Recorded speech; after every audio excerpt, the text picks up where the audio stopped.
ملاحظہ فرمائیں شوذب حکیم صاحب کی آزاد غزل۔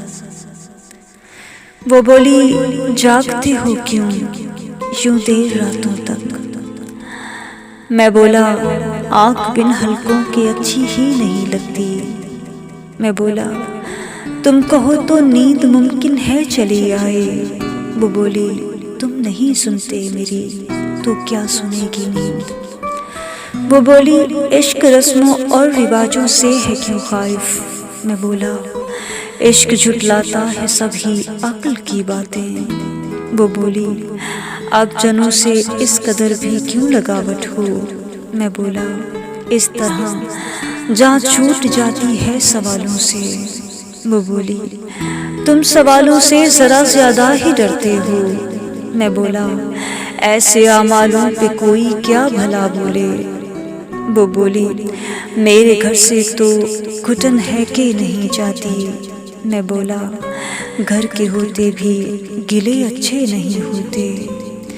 وہ بولی تم نہیں ہوتے تو دھڑکن غیر ہوتی ہے۔ میں بولا میرا ہونا ہو گیا اتنا اہم کب سے؟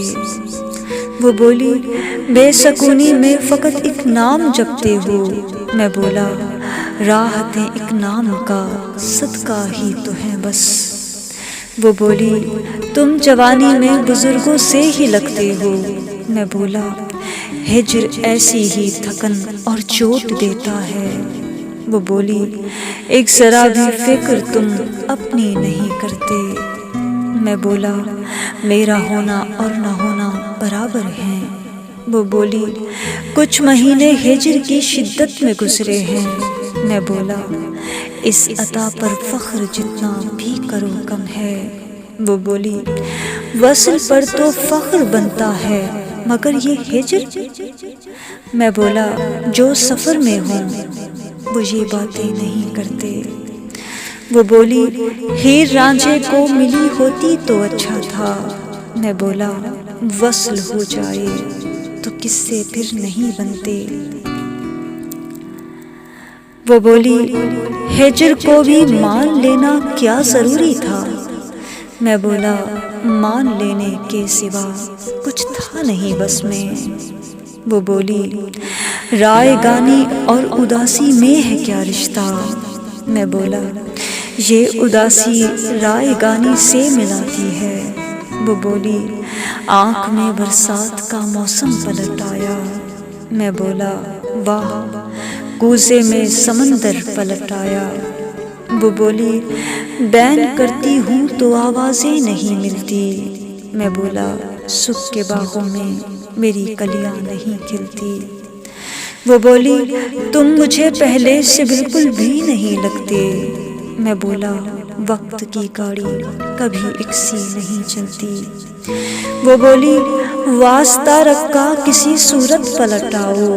میں بولا جڑ سے کاٹی چیز پھر واپس نہیں اگتی۔ وہ بولی گھر چلے آؤ کہ چائے راہ تکتی ہے۔ میں بولا کب جہاں ٹوٹا تھا اس جہاں نکلتی ہے۔ وہ بولی چیخ کانوں میں اچانک سے ہی اٹھتی ہے۔ میں بولا خاموشی میری سماعت کو نکلتی ہے۔ وہ بولی کچھ نہیں گھر میں فقط وحشت کے سائے ہیں۔ میں بولا میرے گھر بھی بس اداسی ہی پنپتی ہے۔ وہ بولی پاس الفت کا ذرا سا تو رکھا ہوتا۔ میں بولا پھر تیری قسمت میں یہ شوذب لکھا ہوتا۔ شکریہ۔